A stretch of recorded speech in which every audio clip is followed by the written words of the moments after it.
Welcome everyone. How are you guys doing? It is time for the January 8th episode of Future Endeavors, where we will be talking about tonight's episode of Friday Night SmackDown. And before we talk about the show, I'd like to take a little stroll around the world of professional wrestling. Just before we get into it. We just came off of Wrestle Kingdom Nights 1 and 2. Wrestle Kingdom Night 1, we saw Tetsuya Naito defending their World and Intercontinental Championship against Kota Ibushi. Fantastic main event.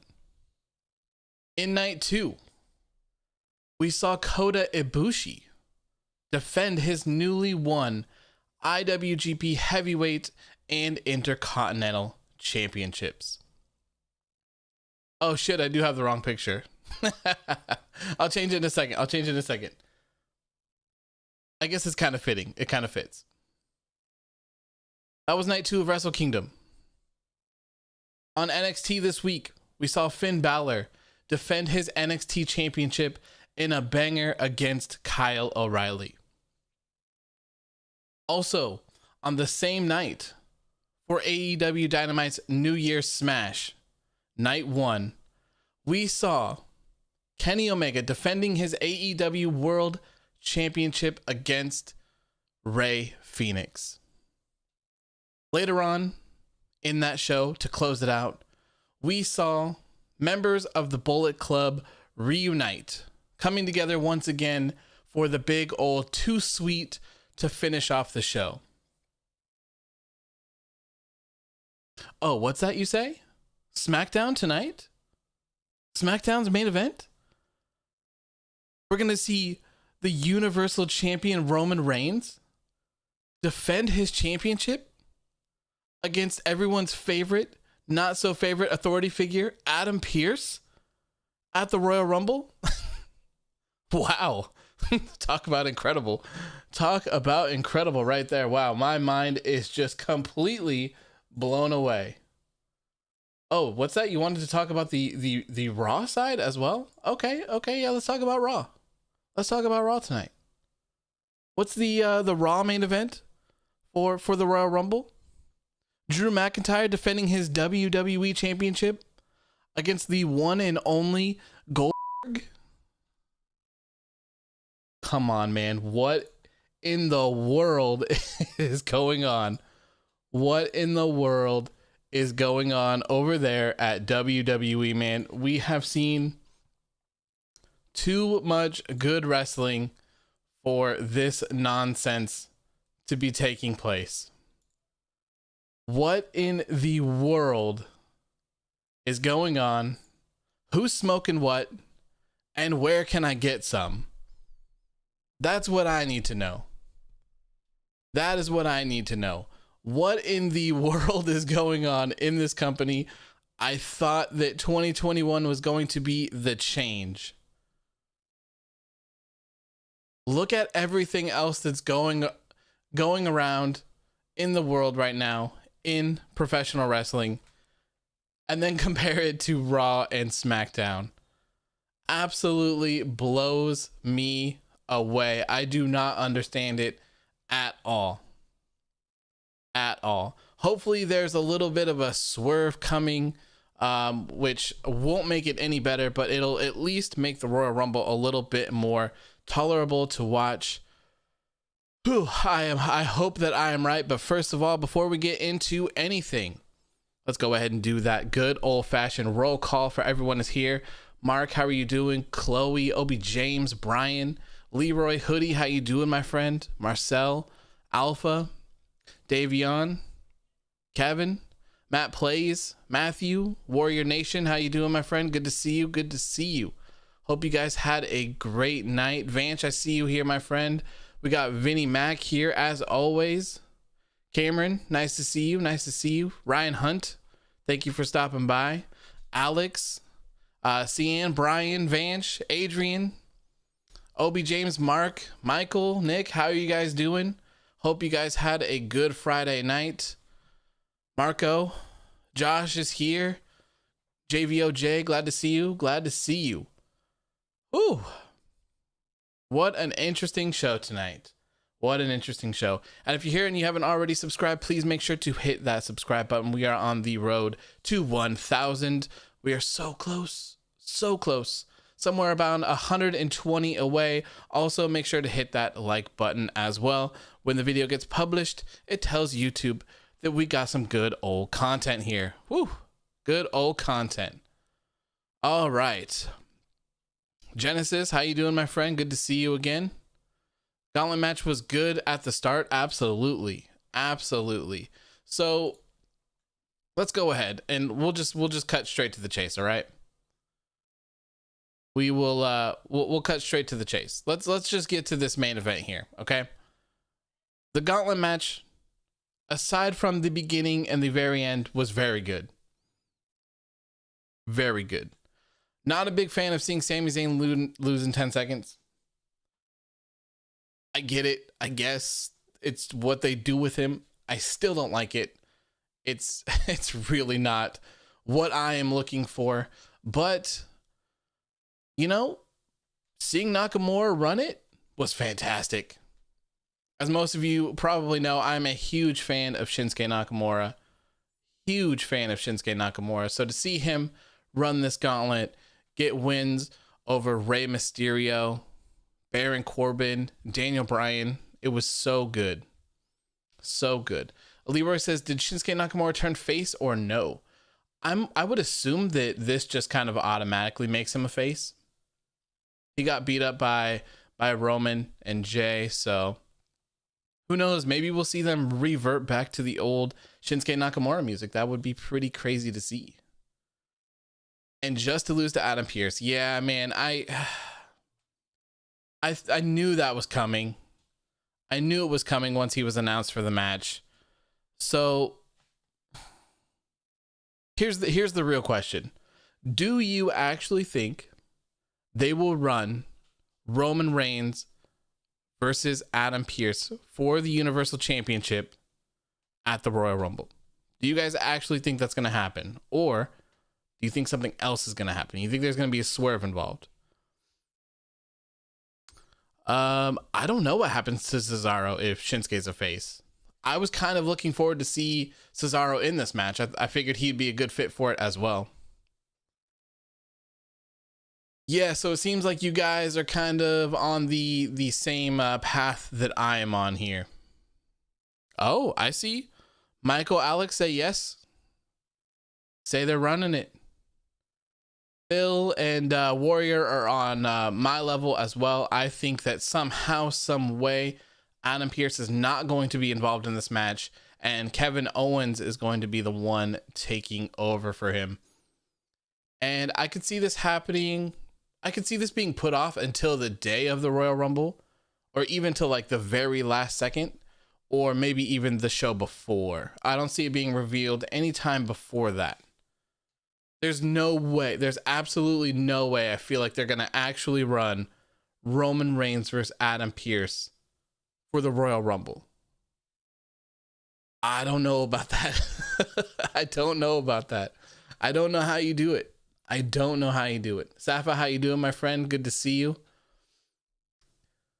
Cesaro should have attacked Nakamura because he gets more opportunities than Cesaro. That would have been a better ending. That could have led to Adam covering Nakamura. I just don't see why you had to have Adam Pearce pin Shinsuke Nakamura anyways. Like, where's the point? Where does this go? Why does Adam Pearce and Roman Reigns need to have a match at the Royal Rumble? Why can't, if Roman is so hellbent on just beating his ass, why can't he just beat his ass on an episode of SmackDown? You know, why does the title have to be on the line? Davion says, dude can wrestle. He is a former NWA world champion.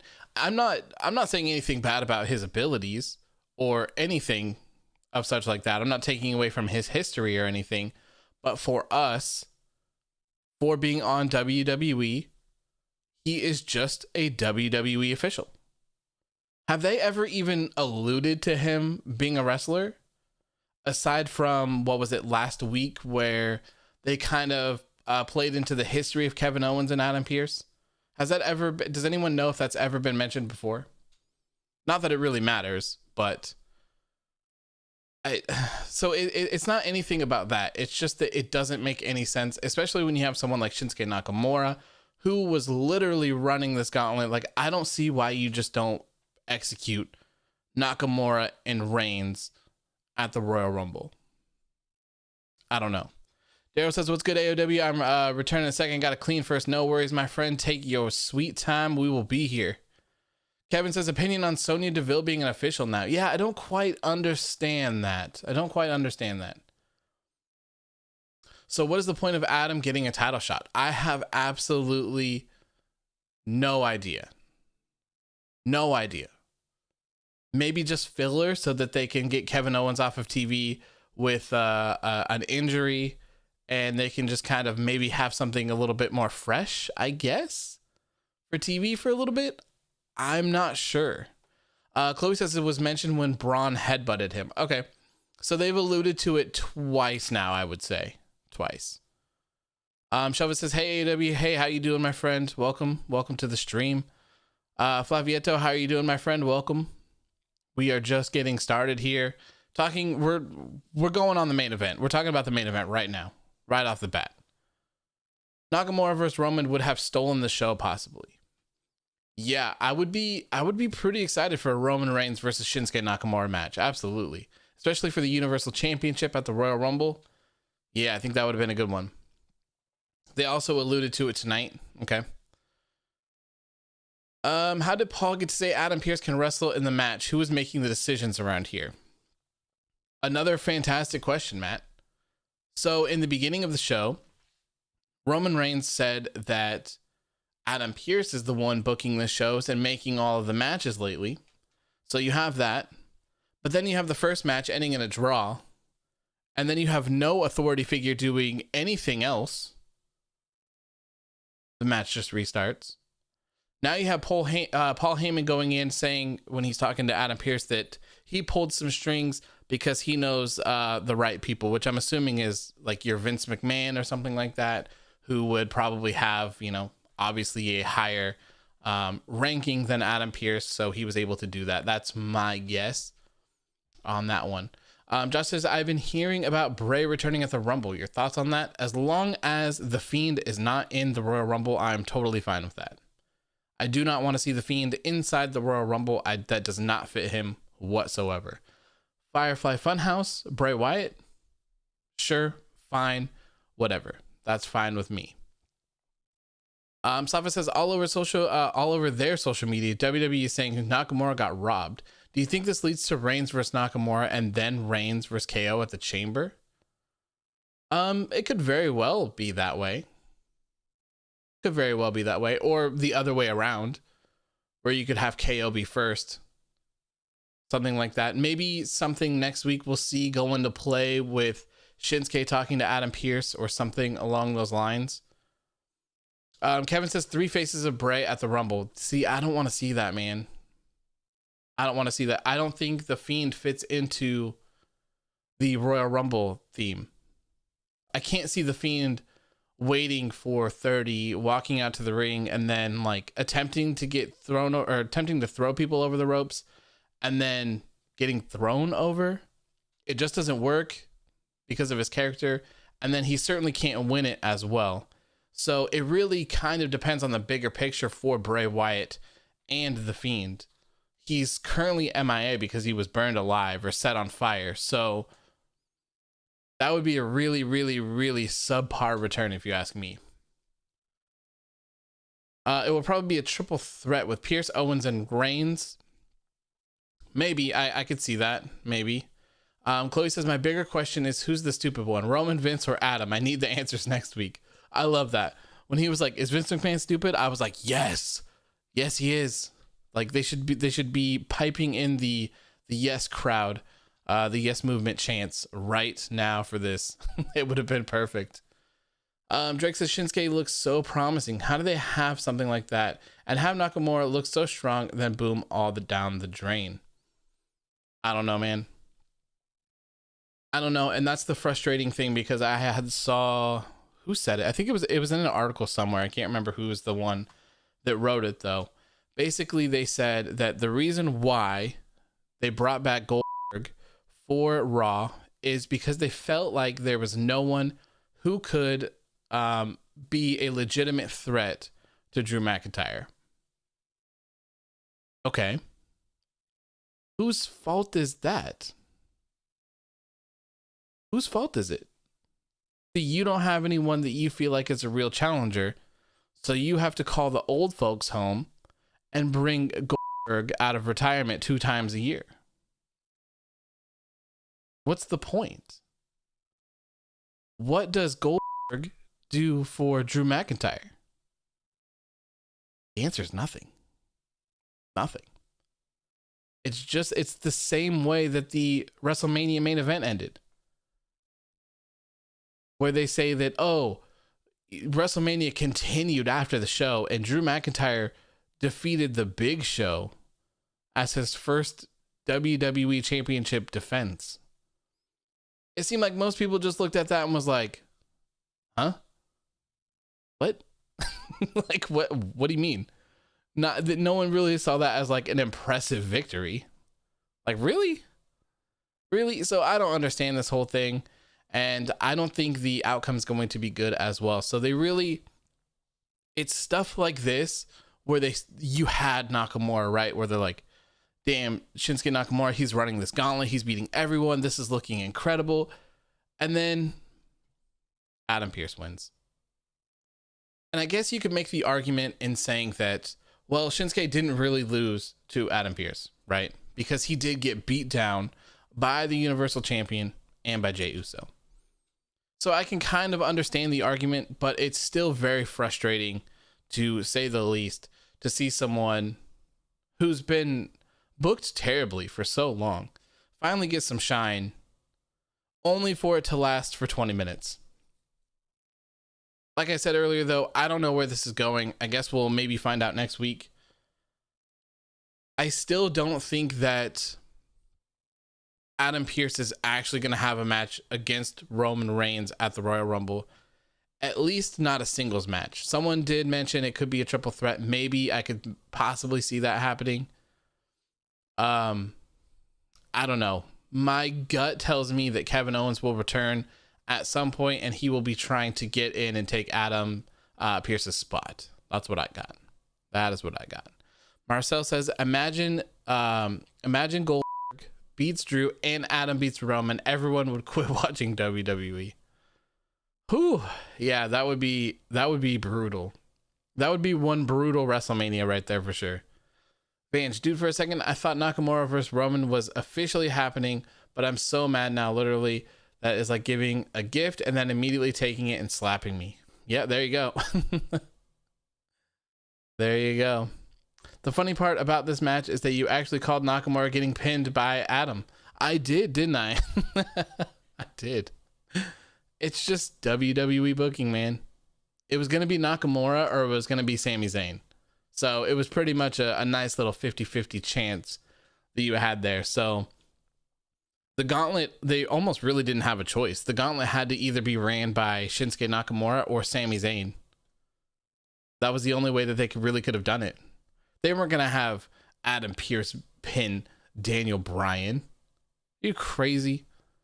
It could have been Baron Corbin because, I mean, let's face it, no one really cares about Baron Corbin in anything that he does, which is a huge shame, as I always say, because Baron Corbin is ungodly talented.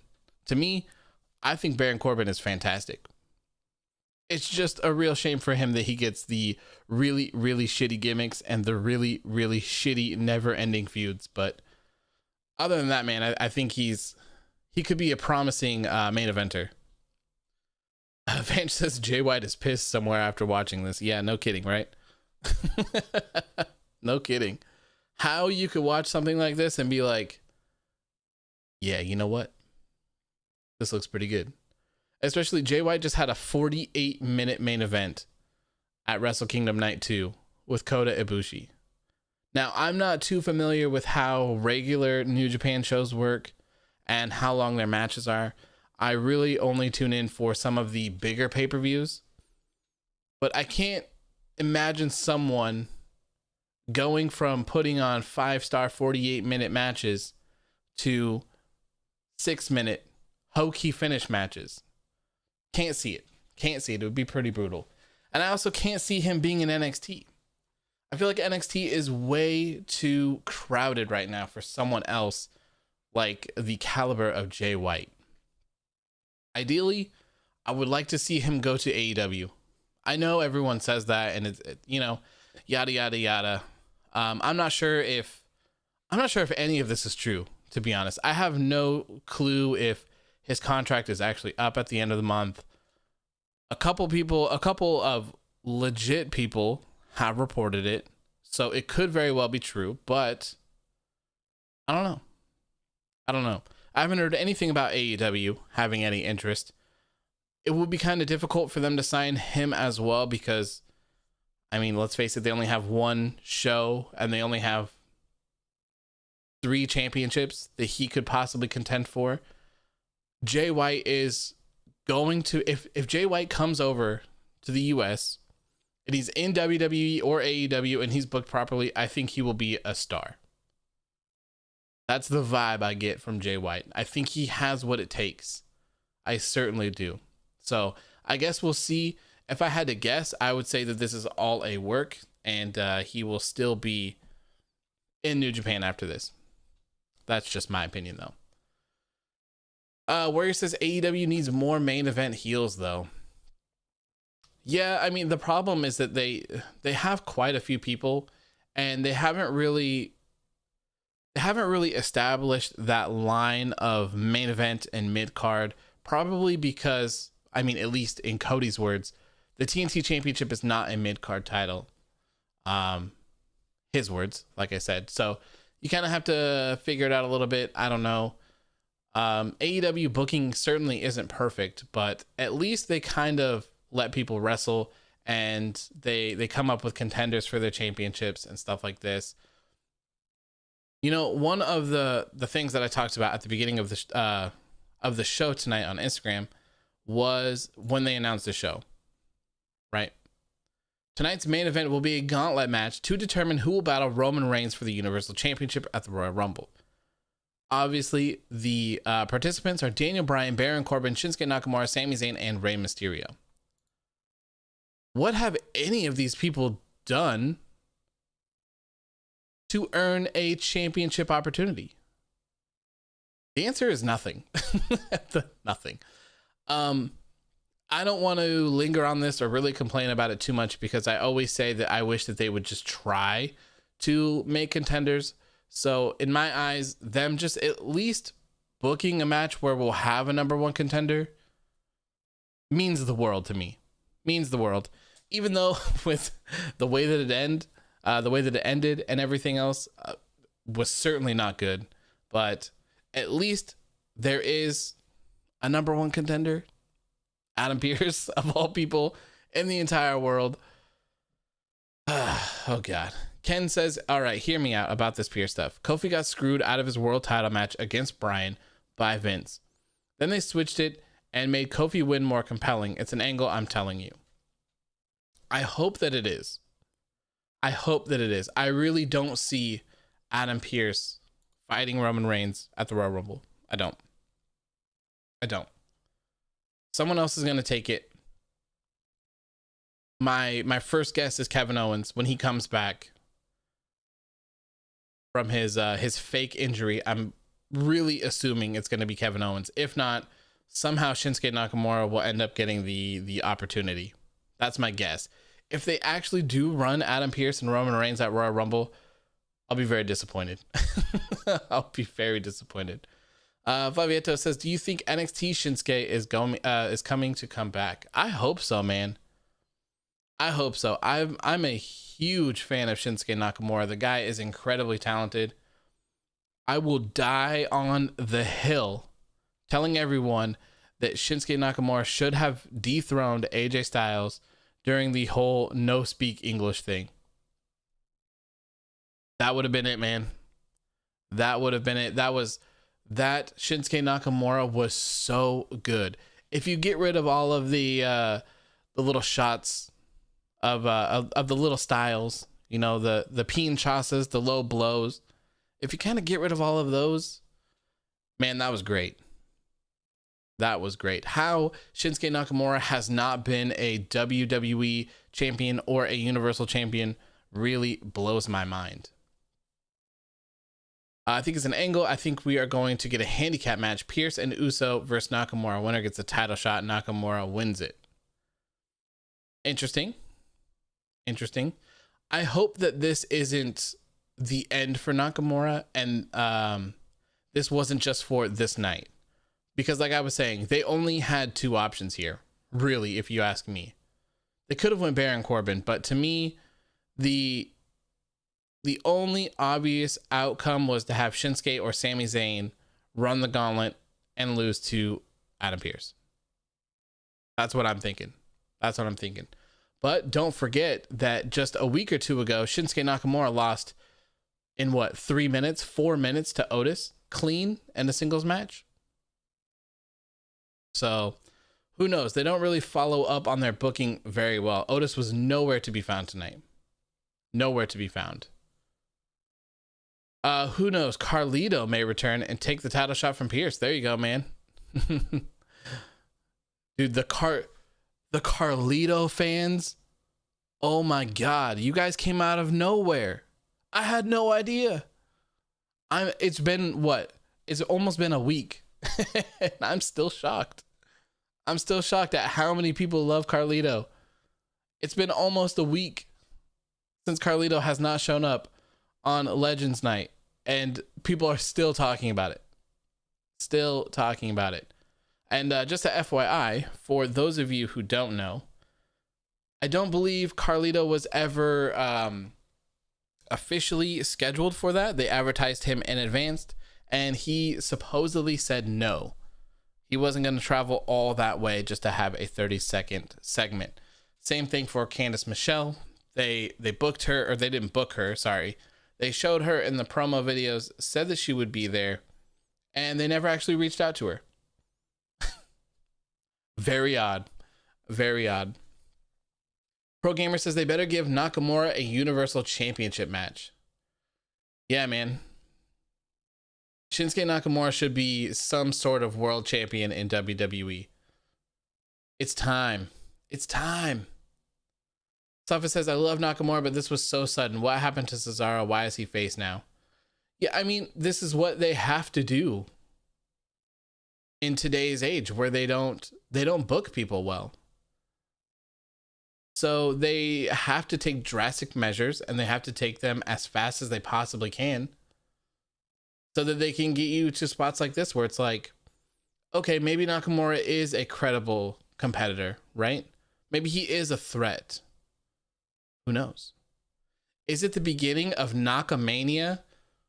OB James, if Nakamania becomes a thing, I will die. I will be so happy. Not only does Nakamania have a fantastic ring to it, but Shinsuke Nakamura winning some sort of world championship on the grandest stage of them all, man, I would be all smiles from ear to ear. Ear to ear. Nakamania, I'm here for it. I'm here for it too. 100%. 100%. Warrior says he was too cool for Legends Night. Yes, he was. Yes, he was. Chloe says, I had a don't give me hope moment when Shinsuke was running the gauntlet because it looked like they're investing in him. Yeah. Who knows, though? Who knows? We'll have to wait and see till next week. Maybe they won't even mention it at all. Maybe they'll go with the flow. Maybe there will be a huge outpour on social media for Nakamania. And maybe it'll happen again. Before I went live, I did see someone actually talking about that. It was a little bit different though. It was Nakamura for Royal Rumble or Naka for Rumble or something like that. So I don't know. Yeah, I guess if that's something you want to see, start hashtagging Nakamania on all sorts of platforms there. Maybe get that going. That would be, oh man, I'd be so happy. So happy. There's like one of the things that I do often, sometimes like when I'm just kind of bored or I just kind of want to look in the past a little bit, I always go back and watch Shinsuke Nakamura's debut on SmackDown. It is so good. So good. Like the violin beginning of like the guy actually playing it live, the crowd going insane. Oh man, it's so good. I love stuff like that. OB James, the creator of Nakamania, my friend, you need to get that going. Face Nakamura is back. It seems so. Would have loved to see Cesaro in this as well. I would really love for Cesaro to get some love from WWE one day. Ken Adams says they control the audience. They gave Shinsuke the cheers and purposely turned him face. I think this booking is actually great for getting Nakamura over. It might. It very well could be. That's why I think we really need to wait for this. If they follow up on it next week, it could be fine. It could be fine. They just don't have the greatest track record of doing so, so it's very hard to tell. Malik, you missed SmackDown. What happened? I'm about to go over the entire card here in just a second, so I will let you know everything that happened. We're talking about the main event right now. We're working a little bit backwards here. So the main event was a gauntlet match. Okay. Winner gets a shot at Roman Reigns and the Universal Championship at the Royal Rumble. The participants were Sami Zayn, Rey Mysterio, Baron Corbin, Shinsuke Nakamura, Daniel Bryan, and Adam Pearce. Adam Pearce ended up winning because Roman Reigns and Jey Uso attacked Shinsuke Nakamura. But other than that, Nakamura pretty much ran the gauntlet. It was great. It was great. Daryl says, I'm back. I'm done washing myself. Glad to hear, man. Glad to hear that. Alpha says, WWE just been destroying so much talent. I don't know why. Yeah, and that's really why I don't really put any faith on anything that they do at the moment. I really don't. Chloe says, well, AW, I got to go, so enjoy your show. Thank you for tuning in. I appreciate it. Thank you. Thank you so much. Hopefully I will see you here for, maybe a Sunday Q&A. If not, I will see you all here for Monday post-show as well. Anthony says, you think Dominic will get the opportunity of a gauntlet match as well? I don't see them having another gauntlet match pretty soon. At least not anytime soon. I don't really see the benefit of it What I would like to see, though, since you mentioned Dominic, I would like to see him team up with his father, Rey Mysterio. Why aren't they in the tag division? They'd be excellent in the tag division. There's a huge lack of tag teams in the tag division. So why not? Why not? They could also add the Knights of the Lone Wolves as well. They'd be a great addition. They need to do something other than just standing there in their hoodies. Wouldn't make any sense if Nakamura doesn't do anything next week and just go back to the tag division. Yeah, I mean, we've seen it happen, though. Seen it happen. Malik says, so Adam Pearce got the W over Nakamura. Yes, he did. Yes, he did. Obviously, it wasn't a clean win, though. Roman Reigns and Jey Uso beat the hell out of him afterwards.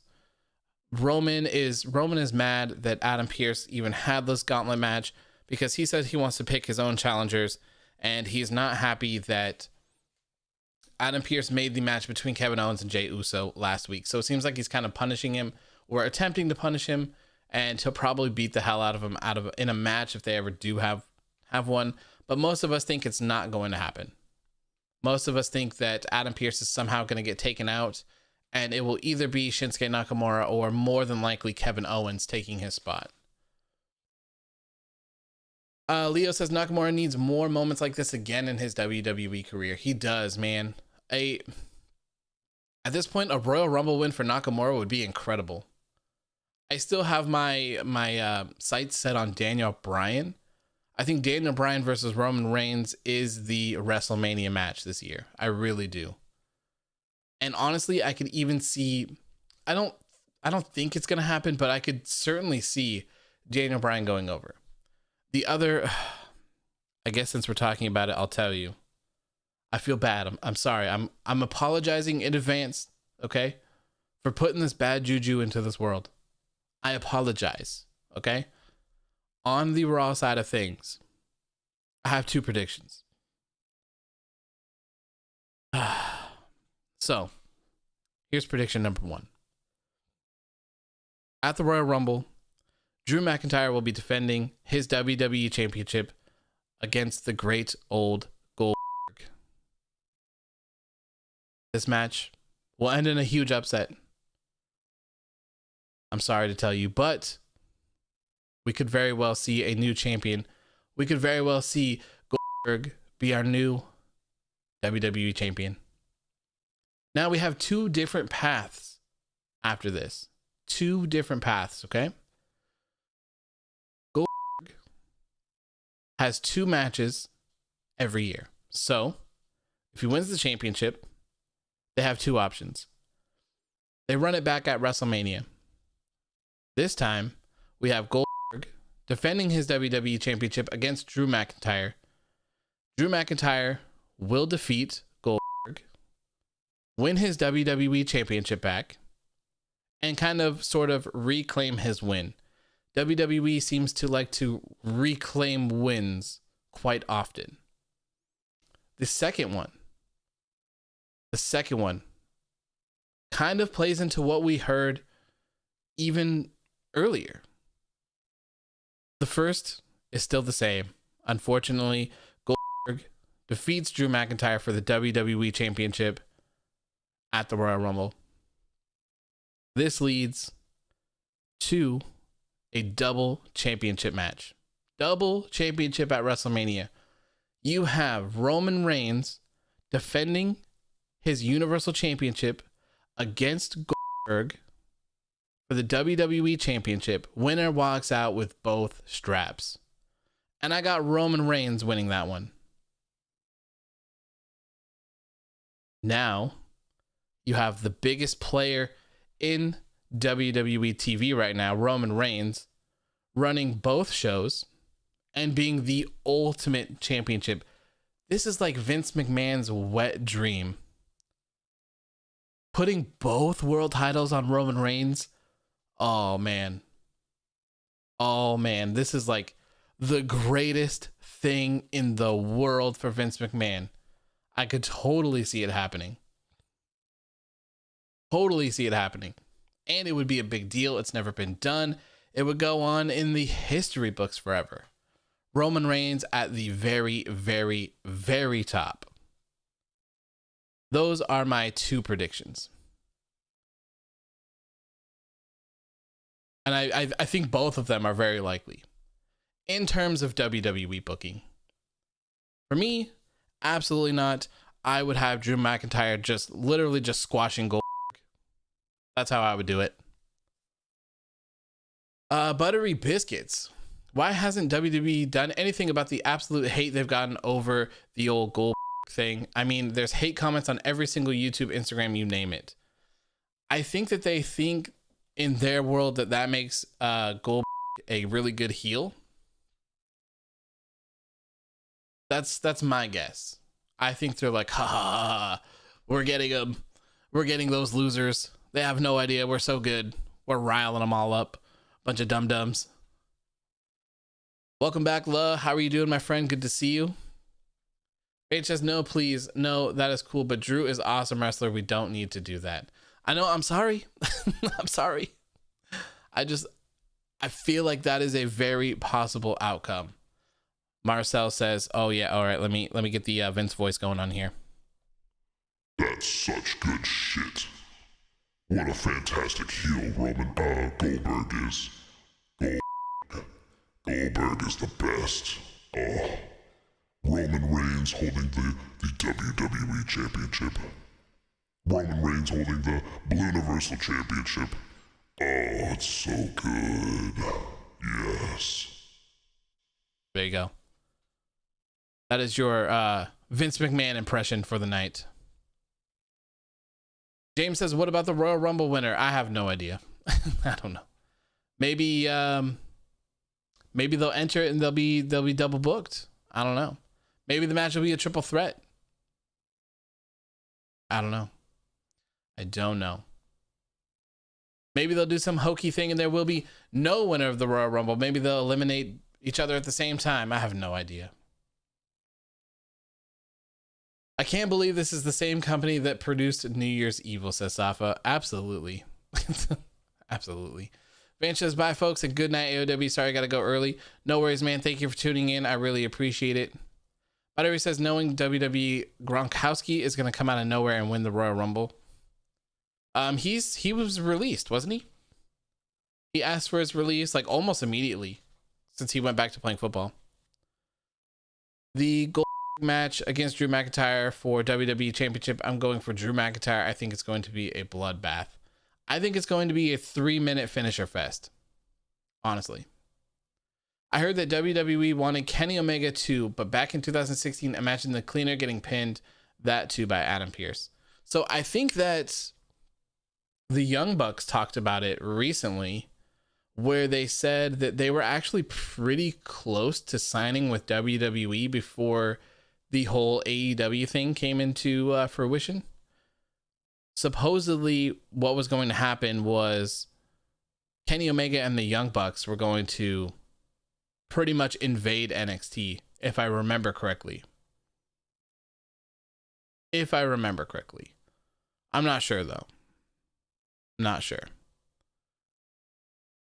It would be crazy if that happened. I wonder, oh man, the world would be crazy. The world would be really crazy. No AEW. Oh man. Could you imagine if the only thing that we had to watch that was actually good every week was just NXT? There was nothing else around. Ugh. Man, that is not. I'm so happy. I'm so thankful that AEW exists and NXT as well, because they really cleanse the palate. They really do. But everybody says, where do you think Rhea Ripley will end up? Probably Raw, I would assume. Probably Raw. I would love for Jay White to come and dethrone Roman. That would be crazy. That would be really crazy. I don't think it would happen, but that would be insane if it did. A lot of people want him to debut at the Royal Rumble. So, I don't know. I guess we'll just have to kind of see how things play out. Like I said earlier, I think it's a work. I don't think he's leaving New Japan. I really don't. If anything, it's huge publicity. Like, People have been talking about Jay White all day. New Japan Pro Wrestling's been trending on Twitter for quite a while today. So they're definitely getting the coverage. That's for sure. White versus Balor 5 stars automatically. Oh, absolutely. Absolutely. That would be crazy. But that also kind of puts you in a situation, since we're talking about Balor. What happens to Balor when Karrion Kross inevitably comes back and takes his NXT championship? Which I'm assuming is going to happen at the Valentine's Day takeover event. Lo says, I'm not going to lie, I didn't watch SmackDown tonight, and I've never been happier saying that. I think you made the right choice, man. I think you made the right choice. Ain't you going to watch Monday Night Raw? Yes, I always watch Monday Night Raw. Ken says, I want Marty Scurll in NXT so bad. If we're taking away all of the BS and just kind of looking over it, or whatever, taking it out of the picture, whatever you want, I still want Marty Scurll in AEW with his friends. The Villain is one of my favorite characters that I've seen in wrestling in a while. I'm a huge fan of Marty Scurll. Huge fan. So what happens with him, I don't know. I really don't know. It's not for me to say. I don't know what's going on in his personal life with all of this stuff that's going on. It's been a while, but it took Ring of Honor quite a while to release him, so I'm not sure. It almost seems like a lot of people don't even remember that too, because so many people are like, why? What happened? What's going on? So, did you hear about Damian Priest SmackDown call-up being canceled? Is it completely canceled? Or was just his debut last week canceled? Which it totally should have been canceled. Why would you have Damian Priest show up to help Kevin Owens fight off Roman Reigns and Jey Uso just a couple of days before he's supposed to have a big match in NXT?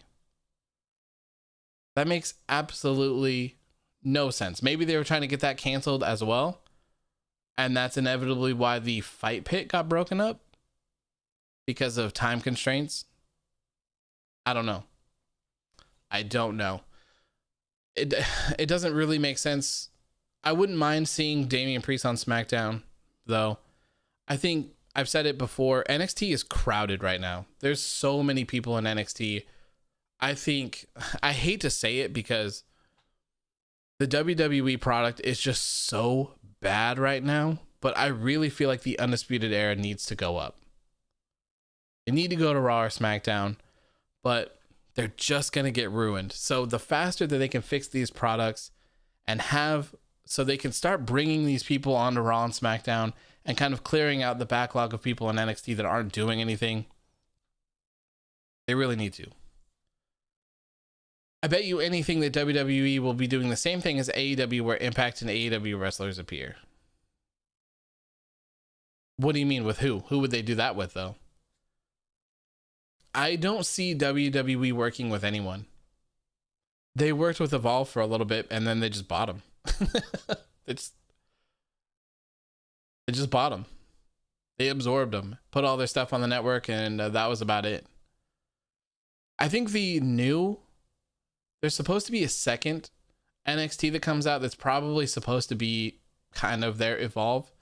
So we'll see. It's actually supposed to be the developmental version where they'll run people through. So we'll see. I haven't heard anything on it debuting anytime soon. I'm not sure where it's going to be. It might be on the network. I would assume it would be on the network, but I'm not sure. Flavietta says, I got to go. See you in the next live. Thank you for tuning in. I appreciate it. Hopefully you have a great rest of your night.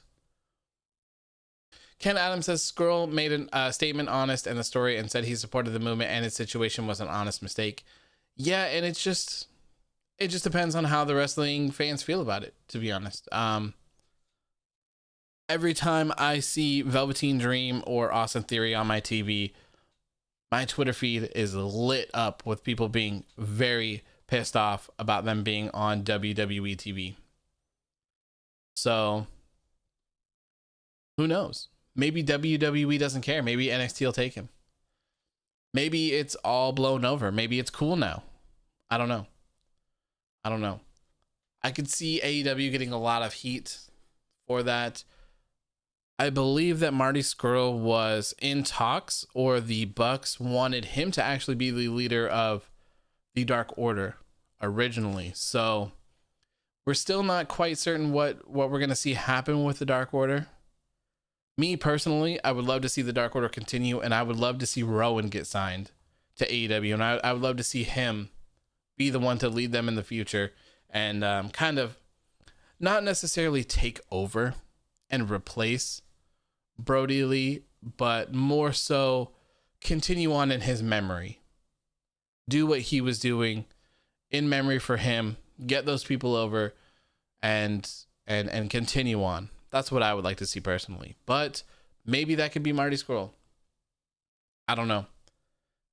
Now we have the Good Brothers showing up. We have the Bullet Club kind of uniting here. We got the Cutthroat, or the we got all the OG Bullet Club guys. The Firing Squad is the words I'm looking for. Firing Squad. They're not taking too kindly to the Bullet Club reunion on AEW. They're not taking too kindly to them using the Too Sweet. So hey, maybe we will see New Japan Pro Wrestling get in on this as well. That would be pretty cool. Pretty cool, which is the route that I think they should have went with in the beginning anyways. KB, I would just Google that stuff if you want to know. I don't really, it's not my place to talk about, and I not something that I want to go into. I didn't even go into it when it happened, so, but just Google it, you'll find it. It's Hair Loss Time says, Authors of Wrestling Complaining has a YouTube channel now. Cool. Yeah, man. That's right. Where's my baby? Authors of Complaining have a YouTube channel? Sure. That's right. That's for you. The new leader is Mr. Brody Lee Jr. and Rowan will be the second in command. That would be pretty cool. That'd be pretty cool. What do you think is next for Nakamura? Hopefully something big next week on the show. Hopefully he's fighting with Adam Pearce. Hopefully he's fighting with Roman Reigns. Hopefully he gets involved in that Universal Championship match. Jay Wolf says, are you happy with Ziggler and Roode winning? I think it was well deserved. I think it was probably the right choice, but we'll go into that when we get into it. We need to start getting on the show. It's almost been an hour. What the fuck is with these voices? I have a voice thing. I have a Go XLR, so I have access to all these voices where I can change them. I got this one. Sounds like I'm in a well. This one. Clean up on aisle 7. Clean up on aisle 7. I don't know what this one is. Kind of alien-like, I guess. And you got this one. There's a squirrel. There's a baby complaining about things. And then you have the Vince McMahon voice. Hello, I'm Vincent Kennedy McMahon. And I love Roman Reigns. And I love big, sweaty men. And then you have this one, which is like a megaphone. Hello! Those are my voices. I also have samples too, but I don't have them set up currently. The samples are good. I don't think you can hear them though. Yeah, they're not set up. But yeah, it's fun. I'd like to use it a little more often. So anyways, let's go into this show here. Let's go into this show. If you missed the show, here is a complete rundown of all the points. We had Roman Reigns opening up the show once again. This time, Roman Reigns is confronting WWE official Adam Pearce. Big E defends his Intercontinental Championship against Apollo Crews. Sonya Deville speaks to Adam Pearce backstage. Bianca Belair and Bayley declare themselves for the 2021 Royal Rumble. The Street Profits defend their SmackDown Tag Team Championships against everyone's favorite uncles, Rob and Ziggy. Paul Heyman tells Adam Pearce he's been added to the Gauntlet Match. Billy Kay may or may not have joined the Riot Squad. And then we had the 6-person Gauntlet Match. The winner will get a shot at Roman Reigns and his Blue Universal Championship at the Royal Rumble. You have to do the Biggie New Day intro with the megaphone voice. Oh God. God. Shinsuke was fantastic. That's all we need to know from tonight's show. Yeah, pretty much. I mean, that's what I would take away from the show. That's why I have it as the topic picture. Shinsuke Nakamura was the highlight of tonight's show for sure, and I hope that they really stick with it, and hopefully they play into it next week. I would love to see that. Love to see it. So tired of Vince McMahon's bullshit. Yes. KB says this week has been good for wrestling, and I wish WWE would focus on the wrestling part. Yeah, we get it. It's supposed to be entertaining, but I wish that WWE would stick to focus on wrestling. Yeah, I mean, I think that they have somewhat of a decent balance. Maybe adding an extra 5, 7, 10 minutes of wrestling on the show would be beneficial, but I think they really just need to focus on their matches a little more. Just the quality of them. Like, sometimes the wrestling is good, but the hokey finishes is really what kills it. The hokey finishes, so you got your distractions, your roll-ups, your DQs, and then you have your endless rematches, your weird booking where someone gets squashed this week, but then they beat someone else this week, and then they're not seen for a month, or they're not in this today's instance where someone hasn't been seen for a month, or they've lost their last 10 matches, they're feuding for the Universal Championship. So very interesting. Alex says WWE just posted the Reigns Pearce match on Instagram and people are not happy. Really? Let's see. Oh yeah, they got themselves a match card and everything. Why not save it for Mania? Wow. Very interesting. Very interesting. Hopefully this means Cesaro and Nakamura aren't teaming anymore. They need to both be solo. I agree with that, but it also kind of sucks because WWE doesn't have a tag division on SmackDown really, and now they will just have lost another one. So time to start using these other people. Time to start using them. I agree, AEW has been more entertaining, even Dark. I want to watch Dark just because of all of the the Taz commentary that I see on Twitter and Botchamania and stuff. Seems hilarious. Absolutely hilarious. All right, so as usual, per WWE Friday Night SmackDown, this show opened up with your tribal chief, your Universal Champion, Roman Reigns, Jey Uso, and Paul Heyman. They were still not happy. Roman Reigns is not happy that Adam Pearce made that match last week between Jey Uso and Kevin Owens. He says it should not have happened, and he blames Adam Pearce for Kevin Owens' injury because he shouldn't have had that match, period. I think this is the very first Roman Reigns segment or promo that I personally have not liked. This was like the first 20 minutes of the show, and it just felt like it dragged on and on and on and on.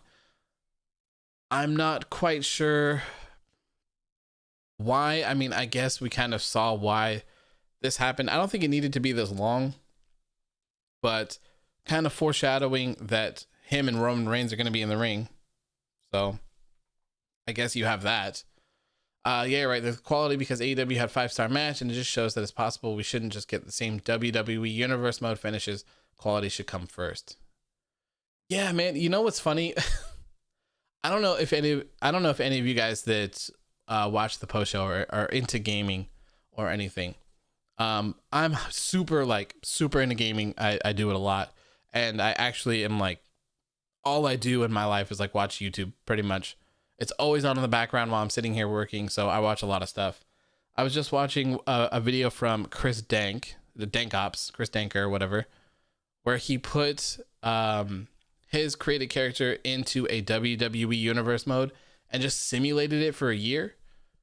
And the booking is on point, man. Literally, after watching that video, it's like 30, 40 minutes long or whatever. After watching that video, I swear to God, that they just load their people in their current roster into a universe mode and they just simulate. It's literally like the same booking. It makes absolutely no sense whatsoever. Hilarious. If you're into that kind of stuff, you should definitely check that out. Jaden says, I just watched that earlier today. Hilarious, man. Like, this man's Jackson Riker is like undefeated for like a year almost. Randy Orton is fighting the New Day like every single week, but he's got a new partner. His character is losing to Cesaro every single week. His character is losing in promos to Roman Reigns every week, but still getting Universal Championship shots on all the pay-per-views where he loses all of them as well. It's crazy. Crazy. Philip says, do you want to have fans back? Yes, more than anything, because these fake crowd noises are actually killing me. They're so bad. They're so loud, and they sound like I'm at like a swimming pool. Like, I don't know where you guys are like from or anything, but for me in Oregon, we have this place called the Aquatic Park, and it's essentially a big indoor swimming place. Like, they have like a wave pool, and then they have like a couple swimming pools and hot tubs and like slides and stuff like that. That is what it sounds like in there. So like every time I hear the Thunderdome crowd, I just think of being a child and being at the aquatic park again in the wave pool. It's so annoying. People are saying it's like those Triple H promos from his Reign of Terror. I am so late, but hey, Detective. Hey, Zach Stone. Thank you for tuning in, man. Hope you had a great day. Big Chicken says if Jay White debuted at the Rumble, they would have no crowd. Oh, they would have to have a crowd. Yeah, they would. I'm not sure why they haven't figured that out yet.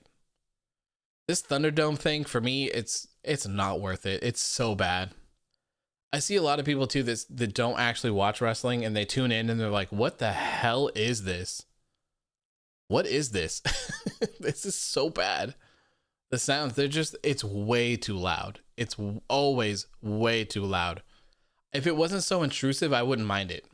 If it was used as more of a background noise more than anything else, I wouldn't have any problem with it. But when they're out there screaming in the middle of the ring, but when the performer is out in the middle of the ring screaming in the microphone and you still hear the crowd super loud, like, come on. It's too loud. Turn it down. It's all Paul Heyman's fault because he's the reason why Jay is working for Roman. I mean, I don't mind the dynamic. It's just do something a little different. If the Super Bowl, World Series, and AEW can have limited fans, why can't WWE? I don't know. They spent $10 billion on this Thunderdome thing. Why didn't they just figure out a place like Daly's place where they could have some people in there? Yo, I love you, man, but get to the show. You've gotten through one segment. I know, right? It's like every single week, you know, I start the show and I'm like, all right, you know what? Tonight we're going to get to the show. All right, we're just going to knock out the show. We're going to do the show, and then if people want to chat afterwards, we'll stay and chat afterwards. And here I am, an hour and 4 minutes in. We're just starting to get to the show. I mean, I feel like there's just a lot to talk about all the time. So, I don't know. I'll figure it out. I'm still new to this whole thing. Still trying to get used to doing these post shows and keeping them entertaining and not sounding stupid and having good conversations and reading and doing all of this stuff. So we'll get there. Still feel like we need a good intro. Need one. My day was going well right up until today's shit show of a SmackDown episode. How was your day? My day was fantastic as well until I had to watch the show. Same story, man. Same story. All right, let's get to the show. So opening segment, it was okay. That's all I have to say. Next up, we had one of the most frustrating things I've seen in quite a while. Big E defending his Intercontinental Championship against Apollo Crews. Why did they have this weird finish in this match? Why was that a thing? Really? A double pin? That's what we're going with here. So, if you didn't watch the show tonight, what happened was Apollo Crews did a superplex on Big E. Both men fell to the ground. Big E's legs went up. Apollo's legs went up. They kind of cradled each other into a pin. I say both lightly. Okay, very lightly. Both men had their shoulders to the ground. The ref pinned 1, 2, 3, and that was a wrap for the match. And of course, Apollo thought he won, so he was celebrating. Big E was confused, and of course, in typical WWE fashion, they went to commercial. Now, they show you a replay, but they show you a replay from a not so great angle, but Apollo Crews is sideways for a lot of the pin, and didn't have his shoulders on the mat, so technically he really should be the new Intercontinental Champion. But why they did this, I have no idea. Warrior says the double pin was so unnecessary. Absolutely. Xavier says the same thing. It was so unnecessary. Zach says the double pin, fuck my life. Yes, 1,000 times yes. Why? Why was this a thing? Why did this happen? I don't get it. This didn't make anyone look strong. Who came out of that commercial break looking better? Neither one of them, to me. I don't understand why their thing is doing these weird hokey finishes or doing these weird distractions, whatever it is, to get to a commercial. Just go to commercial. Okay? That's all you need to do. Just go to commercial. You can do it. You don't need to have someone come out and distract someone. You don't need someone to get seriously, quote, injured before. You don't need to do anything crazy. You just go to commercial. Just go to commercial. Evan Wright says, because it's heat, pal. Yes, I guess, right? in the VKM voice. Because it's heat, pal. It's such good shit. There we go. I've only seen this work once, and it was Cena versus Punk at Night of Champions. I don't know. Like, to me, I just feel like this would be so much better if you just would have removed the bullshit from the middle and you would have just had him put on a good match. That's what I'm looking for. I don't mind the drama and all of that stuff. I think obviously it needs to be there. It really does. But in the middle of matches all the time, like if this kind of stuff didn't happen all the time, this wouldn't be such a big deal, right? You could have even ended it on there and been like, have them fight, but we literally just saw a whole thing. I mean, obviously they didn't do the double winners here. They had to end in a draw, but they just had Sami Zayn arguing that he was the Intercontinental Champion and Jeff Hardy was the Intercontinental Champion, or AJ was the Intercontinental Champion at the time. I can't remember. But all of this stuff, it's always hokey. It's all hokey. Just let these men have a good match. Have them do what they do best. Big E ended up winning clean in the long run anyways. So what's the point? Was that win or was that draw supposed to make Apollo look better? Is that where we're supposed to get with this? I've seen a lot of people say that he might be turning heel, which is very possible because of the slap and stuff like that. But I don't know. I'm totally fine with heel Apollo. I think he'd be great. I love Apollo Crews. I think he's fantastic. I was very happy when he had his United States Championship reign. I was super excited for that win. So hopefully they do something with him here. Maybe he'll go back and forth with Big E a couple more times. That is the WWE thing to do. Sisa says, I think the new trend for WWE is make an ending to a match look like a mistake and restart the match. Yeah, they're always doing something, man. It really seems like they're always doing something. Evan Rice says, how many DQ or fuck finishes have you seen on AEW and New Japan? I know. God, I wish I would have saved it. God bless the soul who went through and did this. I saw on Twitter, like, this was months ago, about people complaining. Oh, what was it? It was something that AEW did. They had a hokey finish on something. It was like one of the only few ones they had. And someone actually went through and counted all of the ones that had happened in AEW, and it was like 7, I think, somewhere around there, something like that. And like 6 of them were on Dark because of the whole Brandon Cutler and Peter Avalon feud thing. They did a lot of weird hokey stuff for them. It was a really gimmicky feud between those two. They both had to be losers, so they did a lot of stuff like that. And then like they had like 3 months of WWE, and it was like 50.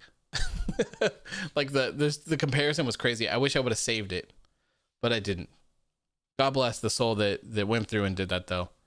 Maybe that's something that I'll do at some point. I think it might be fairly simple to do with Cage Match. Maybe we'll go through the year of 2020 for Raw and SmackDown and see how many bad finishes they had.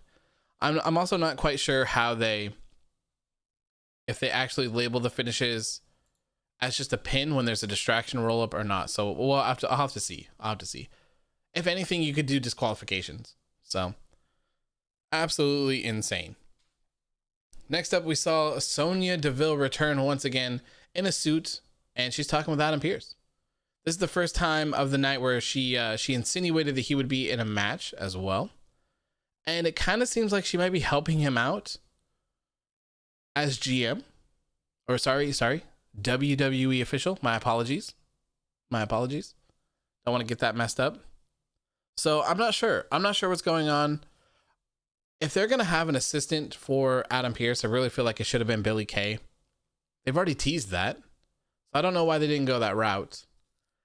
It was also really nice to see Sonya back talking about how hard things were and about how it was difficult to lose a match to her best friend, and about how upsetting it is to have her best friend on another brand forming another tag team. So it was cool to see that. I love continuation and stuff like that. Very, very nice. I am not quite sure where this is going to go quite yet. Seems like she might be his assistant, though. Not quite sure. You'll be here all day with Raw and SmackDown with these finishes alone. I know, man. Anthony says, here's the typical Aleister Black question. Thought on him. Okay. Aleister Black. Apparently, he's not even being discussed. He's not being discussed for TV. He's not being discussed in creative. He just is getting paid to sit at home. That's the last thing that I read about him. So I wouldn't count on seeing him anytime soon. Certainly wouldn't count on him returning to NXT probably ever. If you ask me, I would say that Aleister Black is going to ride out the remainder of his contract. I have no idea how long it is, but I'm assuming he's going to ride it out and he won't resign. Alex says, could it be because of Zelina? I think so. Yes, I think that's a big part of it. So Zelina had the whole back and forth about not being able to have the third party things like Twitch and Cameo. For her, it was more so Twitch and OnlyFans, because she does cosplay on there. So nothing bad on there. She does cosplay, so they didn't want her to have it. And I think it was Fightful that reported that she was making more money on Twitch than she was from WWE. So of course she didn't want to lose it. And she ended up taking the high road. She couldn't get a meeting with Vince. He wouldn't meet with her supposedly. So she left. She got released. Aleister Black not happy about that, I would assume, because that is his wife, if you're not familiar with that. Also, Aleister Black is said to be unhappy with creative, and he's asked to return to NXT, and they told him no. And I'm not sure if this happened during that time span or if it happened earlier, but if he would have requested it earlier and saw that Finn got to go back, he might be a little pissed. So I would assume I really don't see him coming back. I really don't. I think it's over for Aleister Black in WWE, which could be a good thing. Zelina is a free person next month sometime, I believe. So wherever she lands in February, she says she's not done. She's not done wrestling. So she is going somewhere. Not sure who's going to pick her up. Whoever picks up Zelina Vega is a genius. Whoever. She's going to do that promotion a huge benefit. And I can only imagine that Aleister Black will end up following her eventually when he's able to leave. Jeremy says, what a joke. This show was horrible. Someone rated it a 10 out of 10. Oh, that's a little much, man. A little much. 10 out of 10 is... Ooh, that's a perfect show. I think people don't really understand how ratings work anymore. A 10 out of 10 is supposed to be the perfect show in the world. It doesn't get any better. Doesn't get any better. So how you could look at this and think it's a perfect 10 is crazy. To me, this show would probably fall somewhere around a 4-ish, maybe a 5 if I'm being generous. Warrior says, I will never understand the logic in paying your wrestlers just to sit out and do nothing. Yeah, I don't get it either. Especially when they're talented. You're not doing anything with Aleister Black? How? Like, how is that even possible? It's so weird. Big Chicken says Otis just got announced for the Royal Rumble, not Chad Gable. Interesting. Very interesting. I'm sure that a lot of people will get announced. I'm sure that Chad Gable will probably be in the Rumble. Another one of my favorites that's super underrated is Chad Gable. That guy is incredible. He'll go to AEW and Marks will think that Black's better than Roman. I mean, it's all personal opinion, you know? Favorite wrestlers, you can't really I don't know how to say it. You can't really tell someone who they can and can't have as their favorite wrestler for different reasons. You could argue that maybe they're not better wrestlers, sure, but to me, better is pretty subjective. Pretty subjective. My favorite wrestler is Andrade. So, I mean, like, I'm sure a lot of people would be like, well, that's stupid. Andrade, the guy that just loses week in and week out. The guy that hasn't been on TV for 8 months. Yep. That guy. He's my favorite. I don't care. I have no problem with it. So, you know, people have their own taste, man. People have their own taste. Watch wrestling. I don't know what Wrestling Public is. Gonna give the show an 8 out of 10, but have AEW 6 to 10 every week. Again, it's a personal opinion. Some people like other things. There's a lot of people that get mad at me for not liking specific things. Dude, I got killed in my comments for not liking the cliffhanger of Raw. Killed. Everyone always gets so mad at me for stuff like that. But, you know, it's everyone's different opinion. Not everyone likes AEW. There's nothing wrong with that. As long as people are respectful, you know. That's my only thing. If you're respectful, cool, you can like and dislike whatever you like. I don't care. But if you're coming in and you want to be rude about it, then it's like, you know, fuck you, bro. Go away. So, you know, I don't hate on anyone's opinions. I don't really care. They don't bother me. Philip says my favorite wrestler is Carlito. I think we all knew that, my friend. I think we all knew that Carlito was your favorite. I'm still shocked. Still shocked. I didn't watch wrestling during that time. Probably where, oh man. Like, I remember Carlito and I remember him taking a bite of apples and spitting them in the faces of people. But much after that, I don't really remember. So maybe, I don't know, maybe he did some stuff after I stopped watching that was more popular. I don't know. Chad Gable can be the modern day Kurt Angle if they let him. Absolutely, Warrior. 100%. 100%. I would have fought and died on a hill for Chad Gable to be the one to beat Kurt Angle in his farewell match. That would have been so good. It didn't need to be Baron Corbin. Like, come on. Really? What did that do for him? For Chad Gable, that would have been a huge accomplishment. Huge, huge, huge. Maybe someday they'll have Kurt Angle manage Chad Gable. That'd be pretty cool too. Raphael says, couldn't watch the show tonight. Adam Pearce is challenging for the WWE Universal Championship at the Royal Rumble. What in the actual hell? Yeah, man. Crazy world we live in, isn't it? Crazy world. Alex says, I never understood that Los nickname. What did it stand for? Los was short for Los Ingobernables de United States. So they're a faction in Japan. Los Ingobernables de Japan, however you want to say it. So it was just kind of a fun play on words. And I just shortened it call them Los, because typing out Ingo Bonabres every single time is brutal. Absolutely brutal. And LIUS just wasn't that cool. So Los was my my way to go. Broski says, you more chill here than on Instagram. Yeah, that's because there's a barrier here, right? It's so much easier for someone just to be logged in to Instagram and see my post and then just like talk some shit or something like that. Here you actually have to you have to find my post. You have to click in the bio, my link in the bio, or you have to type it in and go to YouTube and maybe sign in or create an account, and then you have to be here. So it's a whole different vibe here, you know? If it was the same way, I would just be blocking people left and right. Like, I don't have time for that shit. I don't have time for it. But, and I always say that in the comments too. It's like, it depends on how you come for the show. Like, how are you going to come at us? What are you saying? Are you being respectful? What kind of stuff are you saying? Some things are just so ridiculous that it's like, okay, no, no, bro, this was not good. I'm sorry. This is not good for the company. This is not good for the business. This is not good for anyone. So it's, I don't know. It's different. Whole different vibes here. Gable beating Angle and retiring him, I would have been so down for that. Yeah, if it wasn't going to be Thugonomics, John Cena, it should have been Chad Gable. Not Baron Corbin.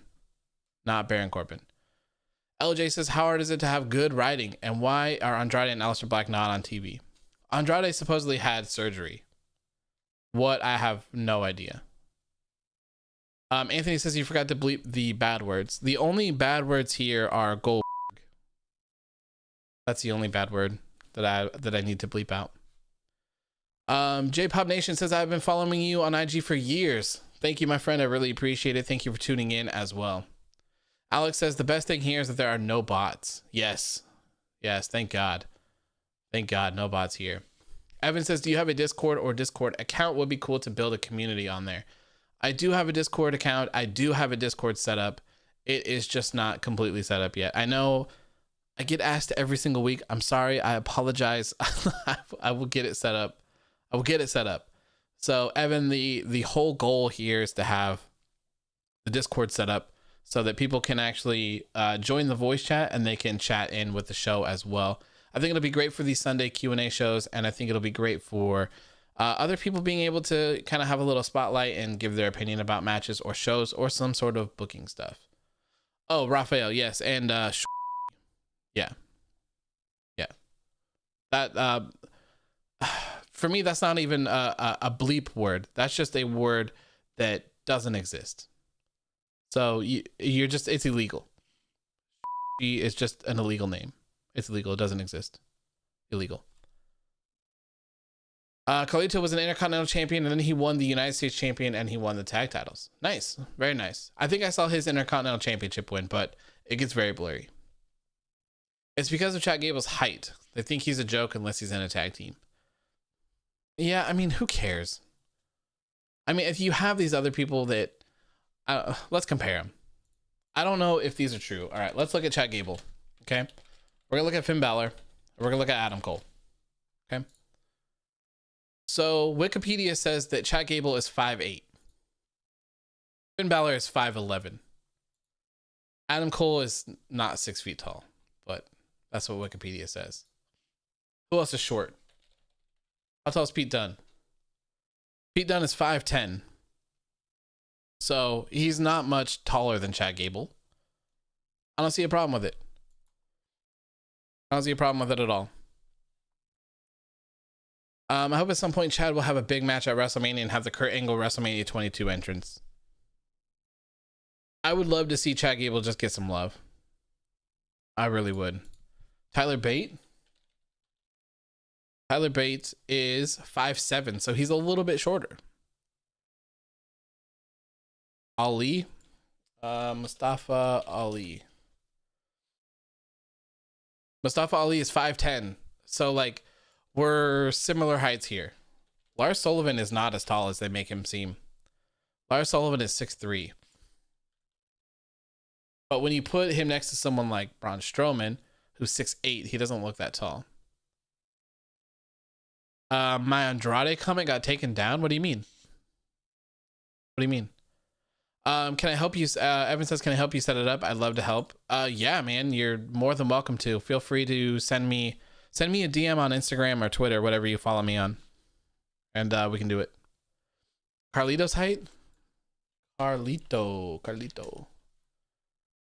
is 5'10". So like we're not in like some crazy realm here of height.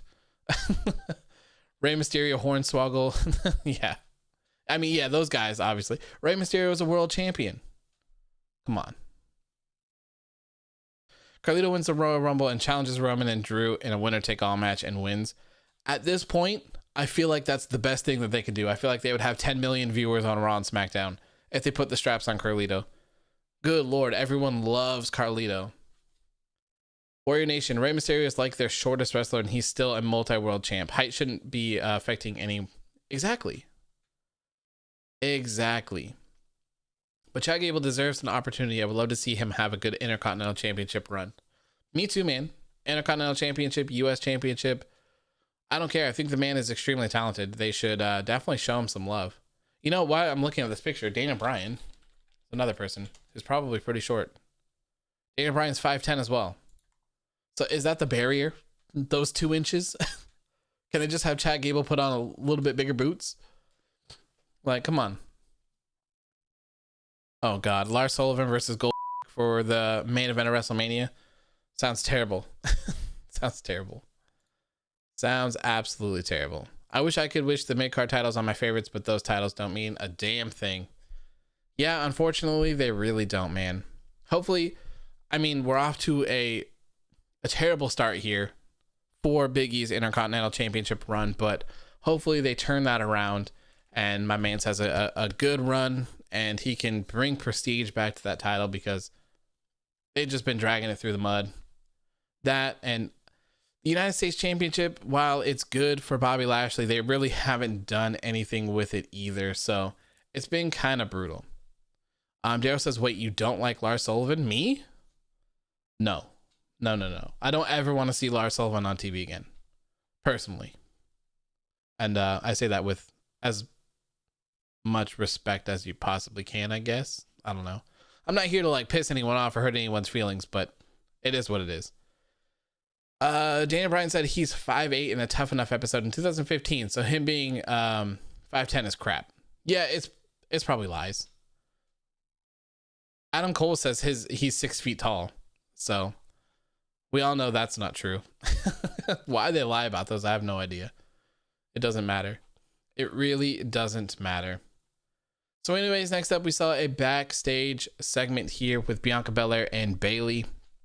Both of them still kind of continuing their feud a little bit, and they both declared themselves for the 2021 Women's Royal Rumble. I've said this a million times, so you probably already know this, but I have Bianca Belair winning the Women's Royal Rumble. I'm not quite sure that I should include Sonya Deville in that anymore, since she looks like she's going to be some sort of assistant for Adam Pearce. I don't know, but I got Bianca Belair. All my money's on her. Bianca Belair and Sasha Banks at WrestleMania. That's some money right there. That is some money, especially if you have Bianca Belair going over Sasha and becoming the SmackDown Women's Champion. Whew. Boy, you got yourself a star right there. Good Lord. Alex says it's going to be Lana. Oh, man. I hope not. Oh, God. Please, no. Please, no. Not Lana. Anything. I don't want to see that number 30 thing come into play. So, I guess I'll say it because I haven't said it for a while if you haven't heard before. One of the rumored finishes that WWE is kind of looking into, supposedly, is having the 30th entrant just automatically win. So to picture this, you would have the final 2 people in the ring without number 30 have entering. Those 2 people would dual eliminate each other. They both eliminate each other at the same exact time. That way, number 30, whenever they come out, this could be before they come out or during their entrance or while they're getting in the ring, whatever, that person would just automatically win because there would be no more competitors. No more. I don't mind if Lana gets a push. I don't mind it. But to see her just win in weird things like that is very weird. I'm not really into it at all. I really think that this year's Royal Rumble belongs to Bianca Belair. I really do. KB says select some Yano. Yes, exactly. I witnessed that for the first time at Wrestle Kingdom nights 1 and 2 this year. I had no idea. So yes, exactly. That is exactly what they did on night 1 of Wrestle Kingdom 15. He won on his way to the ring. Doesn't that make the Rumble 30 minutes? I mean, yeah, I guess it does. Yeah, because they would have to finish before the 30th person comes out. Raphael says, I can so see that happen with Lana, especially since she's off TV. Also, different doesn't mean good. Understand that, make a good match. And so, I mean, I don't really mind this stuff happening. It's not the end of the world that it happens. For me, it's just that it happens too much. We already saw this at Survivor Series with Lana. We see this 5 times a night on any sort of WWE product except for NXT for the most part. So it's just so like, it's frustrating, man. Like I'm so tired of seeing it. The Royal Rumble is my favorite event of all time. So like just to see it be wasted and just to look at Bianca Belair and be like, wow, they actually could have had her win it and actually go on to do something special instead of just some weird hokey thing. It's just frustrating. Evan says Yano is the best. I need him and Taguchi to come over to AEW for some comedy stuff. Yeah, so I had no idea about that. I had no idea. Everyone was just like, Yano is the GOAT. And I'm like, I don't understand what's going on here because I don't watch the product close enough to know. Don't waste the Royal Rumble match. It's one good thing we have, please. Yes. And last year's Royal Rumble was so good too, if you guys remember. Since nobody likes Lana, it's just going to come across as a troll. Nobody will take it. So that's the thing too, is that it seemed like, you know, with her whole documentary that they had going on, and she was just like, it's so hard having people be so disrespectful to you all the time. Like, no matter what I do, people are saying that I should be fired and stuff like that. And she alluded to not being able to be with the person that's always with her, which obviously is her husband, Rusev, who is now Miro in AEW. So it's just kind of frustrating to see like her have those problems and then have them just kind of amplify them by doing something that they know is going to piss off literally every single person on the internet. So I don't know. I think Nakamura will have a sort of Kofi build up like Kofi did. Hey, I'm all for that.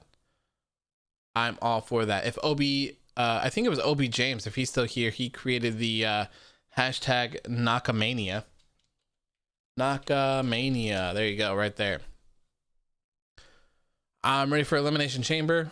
Yeah, Elimination Chamber hopefully will be pretty good. I'm not sure who we'll see in those, but could be interesting for sure. Could be interesting.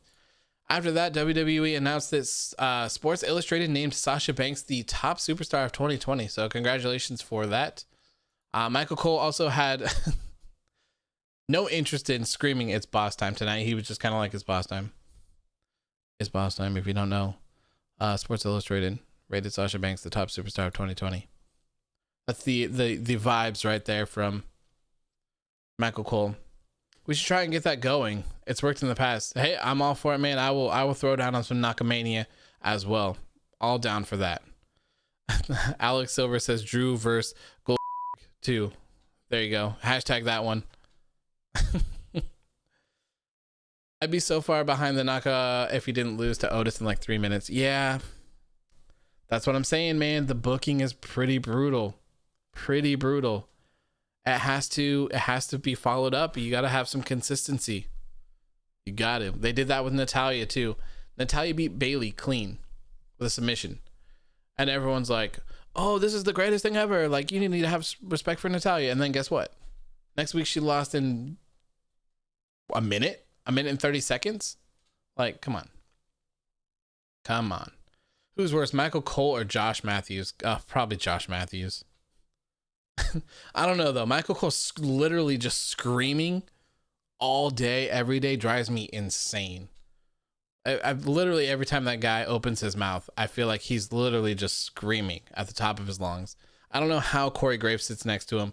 I don't know how that man has a voice at this point, to be honest. KB, the GOAT, says, I hate Goldberg. I really hate him. Like his prime is shit him now. It's worse. And come on, like, stop. Go the hell away. I feel you, man. I feel you. Peyton Royce pinned Bayley clean as a sheet at Survivor Series, fresh off her title reign, and they did nothing with it. Yeah. Well, I mean, they did something, Evan. They paired her up with Lacey Evans. The greatest tag team ever, man.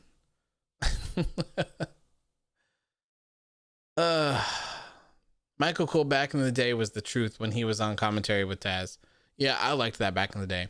One of my favorite pictures is of Michael Cole holding up the Please Stop the Pain sign as well. I love that. Absolutely love it.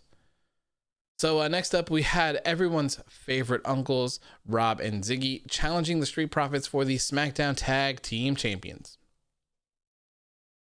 This was a good match. This was the first good part of the show, if you ask me, which is kind of interesting because this is something that I really wasn't looking forward to tonight. I'm really not into seeing these same teams go back and forth over and over and over again. But here we are. They put on a good match. Ziggy and Rob took a book out of Triple H's page today. They wore the leather jackets with the denim vest over the top, looking like a couple of badass uncles coming into this match with the pink panties and pants there. This was a good match though. I liked it. I really like this match. I loved the tag team finisher that they had here. The Uncle Rob doing the spine buster and Ziggy coming in and hitting the zigzag on it. Whew. That is a good one. That is a good one. Raphael says, no offense, but he really robotic. Here comes the big dog. Oh, God, yeah. KB says, I hate Josh Matthews with a passion, but Cole can be good. And he's shown to be good, but I guess Vince in his ear can only be so much. I don't know how those dudes work with someone in their ear telling them what to do all the time. I don't get it. Woo back baby says, all I want to see is black. Come back and feud with Brian. Totally down to see that. Totally down to see that. Anyways, here, everyone's favorite uncles get the pin over the Street Profits to become the new SmackDown Tag Team Champions. Marcel says, how long were the Street Profits champs? Feels like forever. Sean Ross Sapp said it was been 10 months. 10 months. Because they were Raw Tag Team Champions, and then they kind of got handed the SmackDown ones, you know, in that weird old mix-up thing. So, about 10 months. 10 months. I really wasn't expecting to see new Tag Team Champions here. But now that it happened, it definitely makes sense. Definitely makes sense. They're really running out of options. They really don't have much else that they can do here. They're so limited on tag teams, even though they have some tag teams that they could use. We talked about this earlier. Rey Mysterio and Dominic Mysterio could be a tag team. Why they're not, I have no idea. You could also stretch that out a little bit because, well, Murphy Mysterio as well. So you could do any incarnation of those three together. Dominic, Murphy, and then having Rey mentor them. Rey's spoken and said it would be really cool to hold the tag team championships with his son. So why that isn't a thing, I have no idea. Doesn't make any sense. The Knights of the Lone Wolf could be a tag team as well. Haven't seen anything with that. Clearly, I guess Otis and Chad Gable could be made into a tag team, but they weren't on TV either, and they really just seem to sort of have Chad Gable be a mentor or a coach for him as well. So would have been a lot easier if you just didn't split up Heavy Machinery, don't you think? Had a great tag team that you could have used. Tag team that was never really used in the tag team championship division either. Again, makes no sense. So Raphael says, thoughts on Street Profits dropping the titles. I'm all for new teams getting the spotlight, but honestly, it feels kind of disappointing in a way, like they were champs for so long. Yeah, it kind of feels disappointing because they were champs for so long and the win doesn't really mean anything. The only reason why I think they pulled the trigger here is because they didn't have any other options. The thing that they're going to do now is run back a feud with the Street Profits challenging for the SmackDown Tag Team Championships now. Now they feel like they probably have a way to just continue this feud instead of coming up with other tag teams. And they wonder why people have absolutely no interest. I'm assuming that we've probably already seen these guys wrestle each other 10 times in the past 5 months, if not more. I was thinking that the Usos would win the tag titles when Jimmy is healthy. That would be incredible. That would be incredible. I would love to see a heel bloodline just completely dominating SmackDown. Roman Reigns as the Universal Champion and the Usos as the SmackDown Tag Champions. I have no problem with that. KB says Nakamura versus Reigns at Mania is big money. It could be. It could be if they build up Nakamura for this. I still am like got my fingers crossed for Daniel Bryan and Roman Reigns at Mania. I think that's the money match this year. But who knows? Who knows? Knights of the Lone Wolves, Elgin Gable, Cesaro, Nakamura. Yes. I'm not sure if we're supposed to assume that Cesaro and Nakamura are still together at this point. Cesaro might still be a heel and Nakamura might be face now. You know, they could, cause some chaos between those two to bide some time, have a feud. Obviously having Shinsuke Nakamura go over as the face, but man, I bet you they would put on some fantastic matches. Cesaro and Shinsuke Nakamura. Hell yeah. Hell yeah. Might as well bring back Rated RKO and put them on SmackDown, but I highly doubt that would happen. That'd be crazy. I don't see that happening, but that would be crazy. Philip says, do you want them to bring back the Unified Tag Team Champions in 2021? Yes, at this point, I think they need to. At this point, they really need to figure out what they're doing. If they want to keep the tag team championships separate, they need to start creating these teams and start having them wrestle. Like, come on. There's only a couple. So if they're not going to do this, they need to unify them. And even then, we're still going to have just endless rematches, but at least it'll just be one.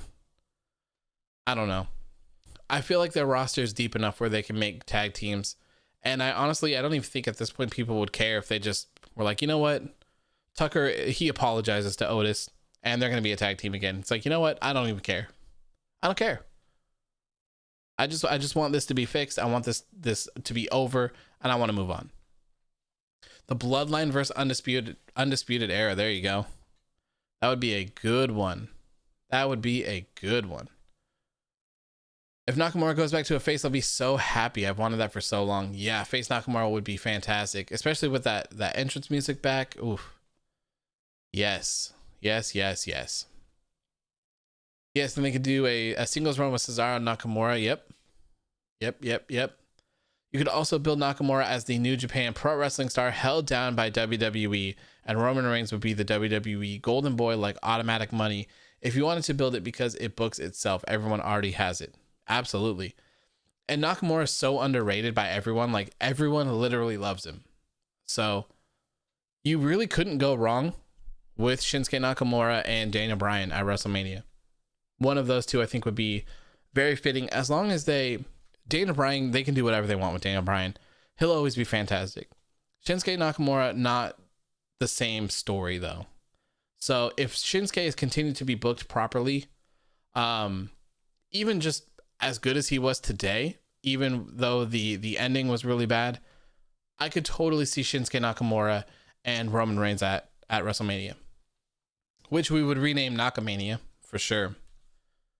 For sure. So after this match, this is where we got the fantastic news. Paul Heyman visited Adam Pearce backstage, and he told him that he was able to pull some strings, and he managed to get Adam Pearce into the Gauntlet Match tonight. He would be the 6th entrant, and if he won, he would be able to fight Roman Reigns for the Universal Championship at the Royal Rumble. Very interesting. I think at this point we all knew who was winning the gauntlet. Just wasn't sure who was going to take the pin, right? It had to be Shinsuke Nakamura. Had to be Shinsuke Nakamura or Sami Zayn. You hate to see it. You really do. After this, we saw another quick backstage segment with the Riot Squad being joined by Billie Kay with her headshot and resume. She's still trying to get managed by the Riot Squad. They said that they had no interest and they apologized. She started to fake cry. And I can't remember exactly what Liv said, but she was like, oh, whatever, or never mind, or something. I don't know, whatever. Billie Kay jumped up with happiness. She said, thank you. So I'm not quite sure if Billie Kay is in the Riot Squad or not at this point. I have no clue. I have no clue. Absolutely no clue. We talked about this earlier. Billie Kay should be the assistant for Adam Pearce. They teased it. Who was it that teased it? Adam Pearce that teased it? Sonya Deville shouldn't be the one being his assistant. It should be Billie Kay. Why not? I mean, Billie Kay is one of those people that you either love or you hate. A lot of people hate Billie Kay. I find her enjoyable for the most part. I wouldn't mind seeing her as Adam Pearce's assistant, and I wouldn't mind seeing her on both Raw and SmackDown. Seems fine to me. Seems fine to me. So I'm not quite sure. Maybe she's going to manage the Riot Squad right now. I don't know where this goes with the Riot Squad. They're holding a Dusty Rhodes Tag Team Classic for the women over in NXT. So I kind of figured that maybe someone from there would get a Tag Team Championship shot because of it. I figured that team would probably win the WWE Women's Tag Team Championships. We haven't seen the team from NXT hold them yet, so I wouldn't be mad at that at all. On the other hand, I also wouldn't be mad at the Riot Squad winning the titles either. So they kind of have a couple of ways that they could go with this, but NXT seems like the best bet because they actually have some people that can challenge for it. So we'll see, I guess, when the tournament gets wrapped up. Obi James says, my question is, who did Paul Heyman talk to get Pearce in the match? I would assume that he talked to Vince. That would be my guess. I think that the strings that he pulled was with the big man, VKM, who was able to get Adam Pearce in. And that's one of the things that, one of the errors that they have with all of these shows is they don't ever really tell you who's booking all of this stuff. Who's making these rules? Who's making these matches? Roman Reigns earlier said that Adam Pearce was doing all of it, but he's never really on TV doing it. The first match tonight ended in a draw. Should have been over, right? But Big E just restarted it. A couple weeks ago, didn't Drew McIntyre make a match? The triple threat match or whatever it was? He just made it and made it kick off the show. Adam Pearce is over there. Kind of really weird. They need something going on. They really do. They do it so much better in NXT and in AEW. William Regal made this match.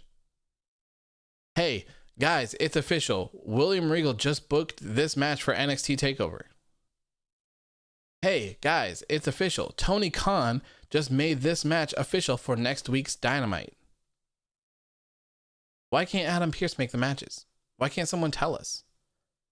Just so that we know what's going on, so that some of it makes sense. Wrestlers are making the matches, they're structuring the show, and they're just completely running amok.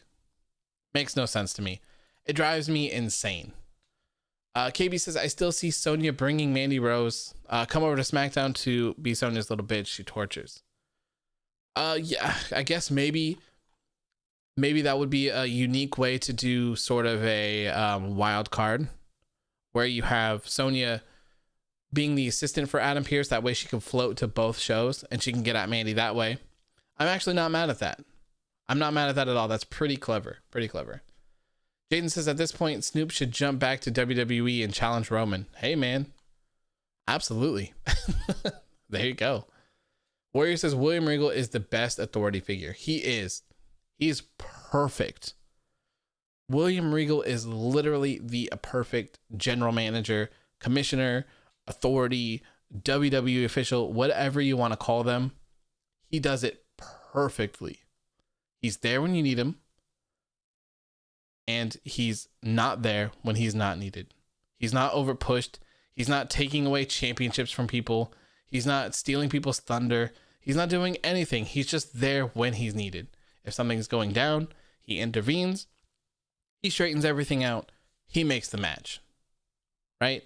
He does what needs to be done. It's perfect. Absolutely perfect.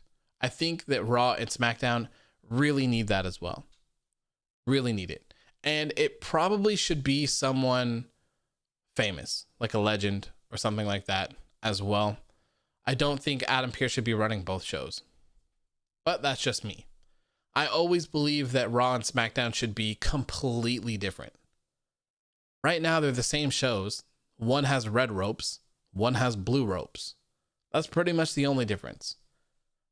To me, if you're going to have a brand split, they should be literally completely different. They should be shot different. They should be structured different. They should look different. They should have a whole different feel. Like everything should literally be different about them. So I don't think we'll ever see that, but who knows? Watch this Roman and Adam Pearce match be as good as surprisingly good. It's going to be like a 6-star match. I mean, I don't know. I don't know, man. I really like 2016 SmackDown Live, Shane McMahon. That era of SmackDown gets praised so much. So much. I thought there was another WWE official that got Nia Jax suspended. Wasn't it a ref that got her suspended? I'm not sure. KB says, why not Stone Cold or Kurt Angle? I feel like Kurt Angle was used too much. Like, I want to see... For me, it would probably make more sense to have it be someone who's around, but not actually, like, featured on TV. You know, maybe someone who's maybe retired or they're a legend, but they're still backstage. You know, like Shawn Michaels works on NXT, stuff like that. Someone like that who can be there when they need him, but doesn't need to travel all the time just for like some 4-minute thing. I feel like Adam Pearce is on TV way too much. We've said it before. William Regal is the standard for a GM. He's perfect. He's not on very much. When he is on, it's short and it's to the point, and it makes a difference, and it makes things make sense. So someone like that, if there's someone back there, that's who I would like to see. William says, nothing anyone wrestler with me or Roman Reigns is what? 7-star in the Tokyo Dome. There you go. Adam Pearce versus Roman Reigns in the Tokyo Dome. 2016 post-draft SmackDown was the best WWE period in their modern era. Yeah, I think a lot of people would agree with that. If he wasn't busy with NXT, I feel like Triple H would be good GM for Raw or SmackDown. He kind of fits that role. Yeah, I'd be fine with that. I would totally be fine with that. If he's in the area or if he's in Gorilla for that, sure. Do you want them to bring back the World Heavyweight Championship? Yeah, I would love for them to do that. That's my favorite championship belt of all time. I would love to see it back. I think WWE championships need more gold. They should look like that. Like the new Intercontinental Championship is great. I like it. I'm not such a big fan of the giant WWE logo that the women's and men's world championships have. I'm not really into that. Anyways, after this, the gauntlet begins. The gauntlet begins with Rey Mysterio taking on Sami Zayn. Sami Zayn still feels robbed from his Intercontinental Championship and just robbed from the company in general. So he spent a lot of his time in the beginning just talking about how corrupt WWE is. And he even has his own filming crew because he is going to prove the injustices in this company. He gets in the ring, and you guessed it, he lost in like 8 seconds. Rey Mysterio hit him with a drop kick where he dropped into that magical position for the 619. Once he hit that, went up to the top rope, hit him with a splash, and it was completely over. I don't know what they're doing with Sami Zayn. If I was this guy, I would 100% be leaving this company when my contract is up.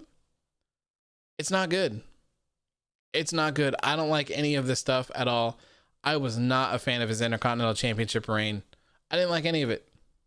I like Sami Zayn. I think he's extremely talented. I think he has a lot to offer, and I don't think that he should be in the roles that he's filling right now. Do you believe Jay White's best match is better than Kurt Angle's best match?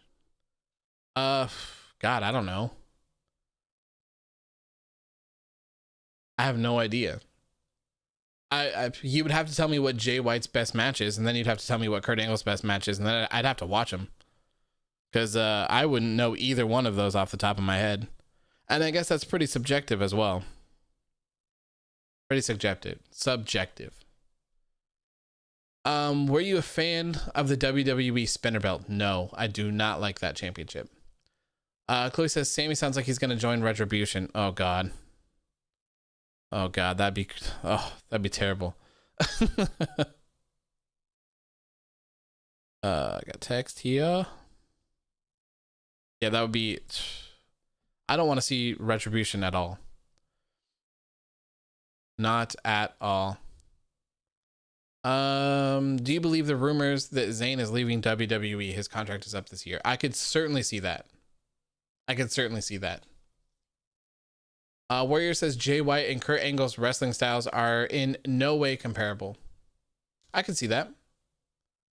Different eras as well, though. Like Kurt Angle's from back in the day, and different promotions as well. The New Japan style is way different. KB the Ghost says WWE title should have a style, but I heard that they said about it being shown on TV and didn't see the logo. But if that's the case, give these belts to famous people and just have a normal belt. Yeah, you don't need a big WWE logo on these. No thanks. No thanks. With Roman Reigns, all wrestler losing the match, example, Drew McIntyre, Braun Strowman, Kevin Owens. Well, I'm sorry, man. I have no idea what you're saying, William. I have no idea, man. Marcel says, do you like the Universal title? I think it's like a toy. Yeah, no, I think so too. I completely agree. They really need to change it up. It might not look as bad if they filled in all the empty space with gold. But that big WWE logo, man, it's just a huge turnoff. It's just so bland. So bland. I don't mind the blue strap, and I didn't mind the red strap either. I just think that they need more gold. It doesn't feel like a world championship. At least to me. I don't know. Although I do have a cheap, like, Toys R Us $100 replica of the the WWE Championship. I would love to get a real replica of the World Heavyweight Championship one day, but good Lord, those things are like $400, man. Good load. Anyways, next up in this gauntlet match is Baron Corbin. And of course, the first thing he does when he comes out is he beats up Dominic Mysterio and Rey Mysterio, and then we cut to commercial. Not surprised here. Not surprised one bit. Shinsuke and Baron Corbin go for a little bit, but Shinsuke ends up getting the win over him as well, which was fantastic. Everyone's starting to get behind Nakamura. We're happy to see this man's doing well. Everyone just says, oh, he just likes to surf. He just wants to surf. He doesn't care about his booking. He just wants to get paid, and he just wants to go surf. So I don't know if someone pissed on his surfboard today. I don't know if he was supposed to be surfing today, and he's just pissed off. He has to compete in this match, but he delivered tonight. It was fantastic.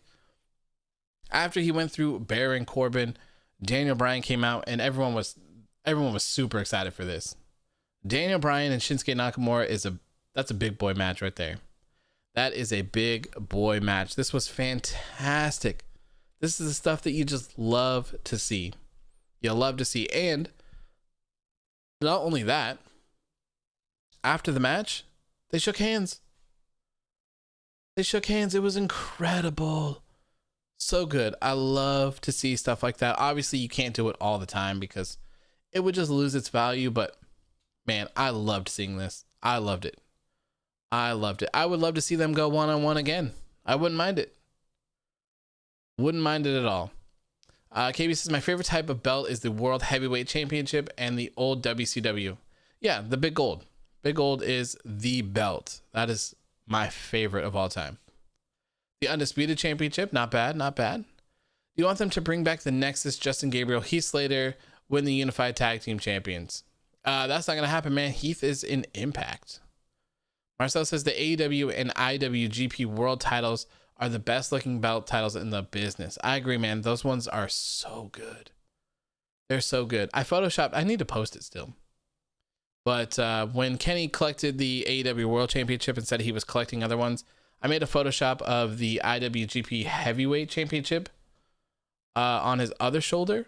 And it was supposed to be like a clip for the podcast, but I never ended up making it. So I made the picture, but I never took the audio out. So maybe I'll just post it because it looks amazing. Like seeing someone hold those side by side is incredible. Absolutely incredible. I hope that he's able to pull it off. I hope it happens. I hope they work something out and New Japan and AEW work together because we need to see that. We need to see it. I had the spinner belt as a kid, but if you touch the nameplate, it would play entrance music and the last version of the ECW Championship belt. Memories. There you go. I remember when I was a kid, I used to have the WWF Championship, and I think it was from Toys R Us too. This was way back in the day. Like I was a kid, like a kid. Like I was probably like 8, 9, 10 years old.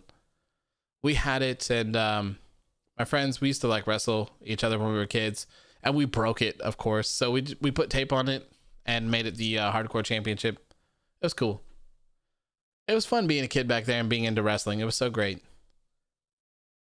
I don't think I paid $400 for a championship that I touched once and let collect dust in my house. Yeah, I mean, I don't mind. I want one, but there's some other stuff. Like I buy a lot of shoes. They're like $220 each, and they mostly just sit there. Because I live in Oregon and it rains all the time. Like I'm certainly not going to wear them in the rain. So I don't mind the price tag, but I do kind of mind the price tag at the same time, I'll get one eventually. I don't know. I'll get one. I need one. I got to have one.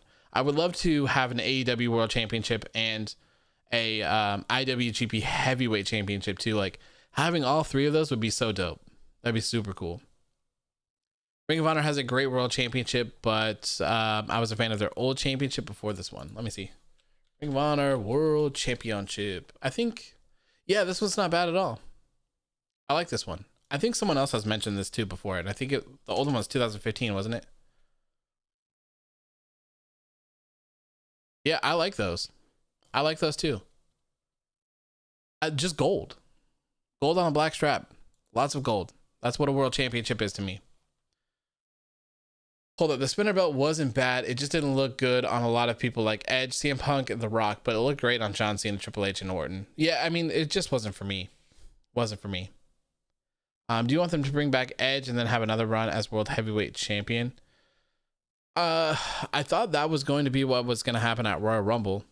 WrestleMania. It seemed like Randy Orton was going to be the one coming into WrestleMania as the WWE Champion, and they were going to run back Edge and Orton. And then Edge would have came out the WWE champion. I don't know what they're going to do, though. I don't know. God, if Kenny becomes the IWGP champ while being the AW champ, yeah, man. Whew. That's going to be beautiful. Absolutely beautiful.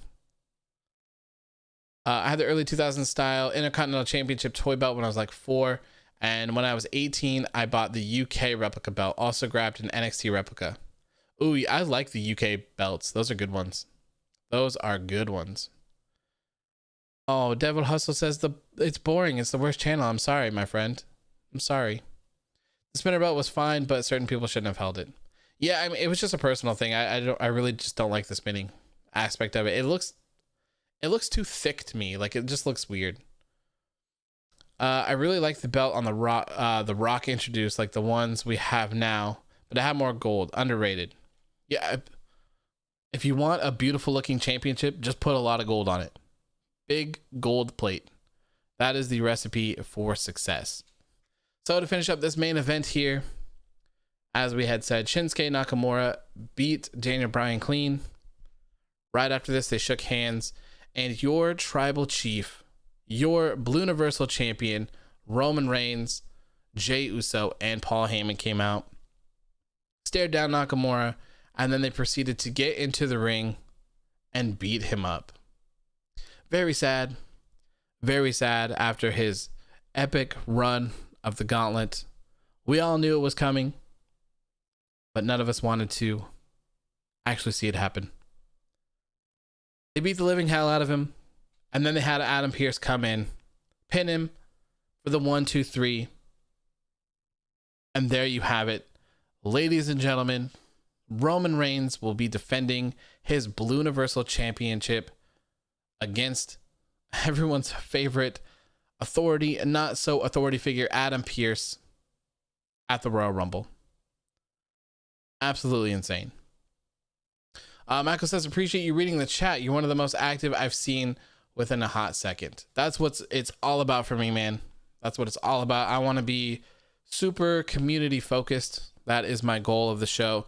And I think that will only get a little bit better once we get the Discord fully up and running. There is there's a streaming app called StreamYard that actually lets you like select comments and bring them on the screen and stuff like that, which I think would be cool. But unfortunately, I think it would take away from everything else that I'm able to do, because you can't put it in like OBS. It's its own sort of thing. So KB says, yeah, I'm gonna have to tune in more. This chat's been lit. Thank you, man. I appreciate it. That is the whole point. Like I was saying, this is the whole point. I want this to be community driven, and eventually you guys will be able to join the Discord, join in on the chats, and you can speak to everyone as well.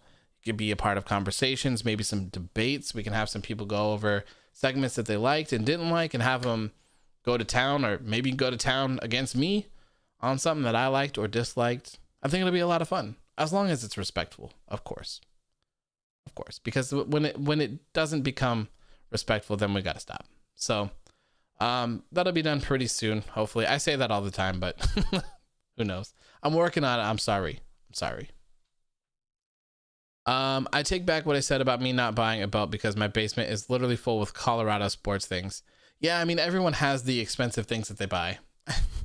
You know, for me, shoes, video game, tech, like I'm always spending a fortune on stuff like that. So I just gotta find it, man. I just gotta find the time to just be like, you know what? I'm gonna pull the trigger and I'm gonna get one of these things, and I'll have it displayed behind me or something. Who knows?